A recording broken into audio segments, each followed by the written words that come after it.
우리는 함께 살고 있지만 늘 함께 있다는 느낌을 받지는 않습니다.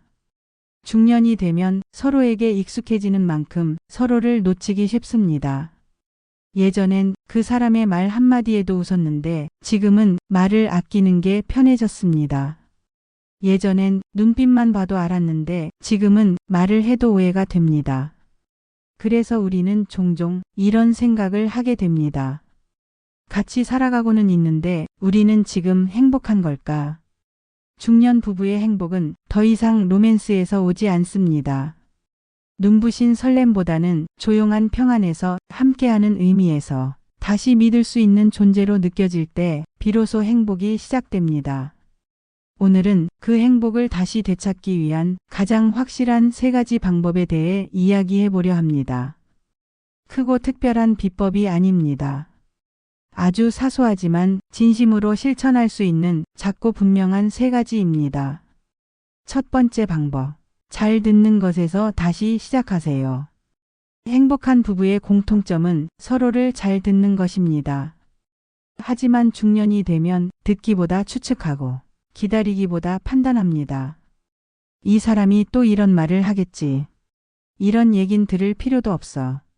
그런 생각이 대화를 막습니다. 말을 건넸지만 사실은 이미 마음의 문을 닫고 있는 겁니다.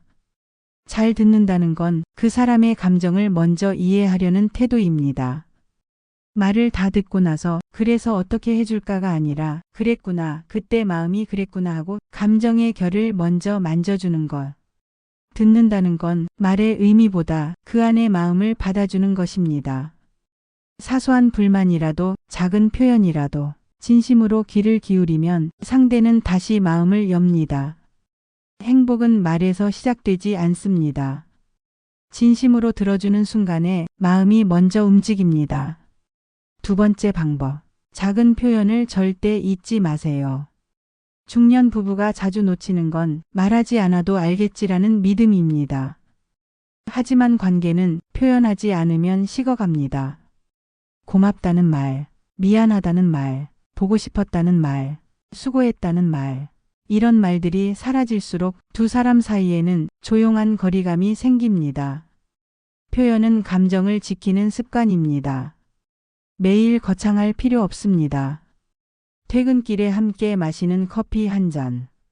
잠들기 전 오늘 어땠어? 라는 질문. 아침에 건네는 눈인사 한 번. 그 모든 순간이 당신들의 마음을 다시 잇는 다리가 됩니다. 표현은 감정을 새롭게 하고 반복은 신뢰를 쌓습니다.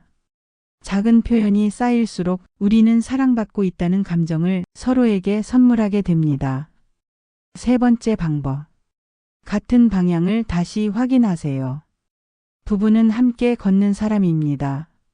하지만 어느 순간 서로 다른 방향을 바라보며 각자의 길을 가고 있을 수 있습니다. 행복은 같은 곳을 바라보는 데서 나옵니다. 앞으로의 삶을 어떻게 살아가고 싶은지, 무엇을 함께 하고 싶은지, 어떤 방식으로 나이 들어가고 싶은지, 그 이야기를 나누는 시간은 서로의 내면을 다시 만지는 순간이 됩니다. 어쩌면 오랜만에 꺼내는 대화일지도 모릅니다.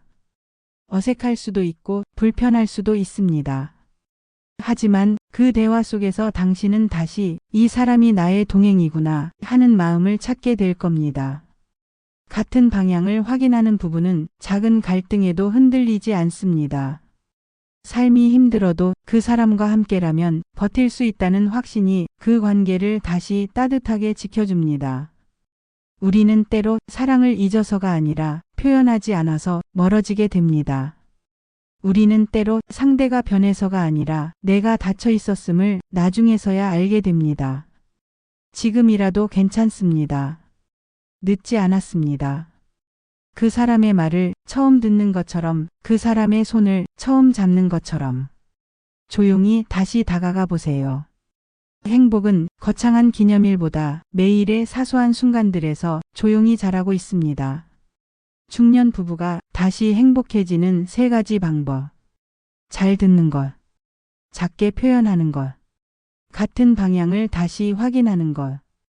이 세 가지가 오늘부터 당신의 하루에 스며든다면 그 마음은 분명 다시 따뜻해질 수 있습니다. 당신은 지금도 충분히 함께할 수 있는 사람입니다. 다음 이야기에서 다시 뵙겠습니다.